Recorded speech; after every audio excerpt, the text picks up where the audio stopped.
भाई, हम कुछ गलत तो नहीं कर रहे?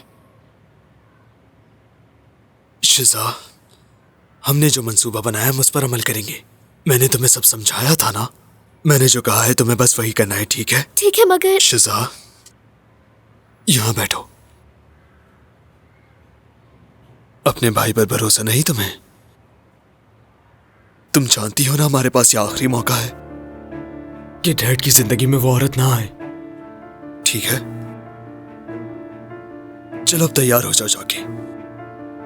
शाबाश।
अगर आप क्वालिटी एंटरटेनमेंट YouTube पे देखना चाहते हैं तो यू मस्ट सब्सक्राइब टू आन टीवीज़ YouTube चैनल। आन, a very happy first anniversary.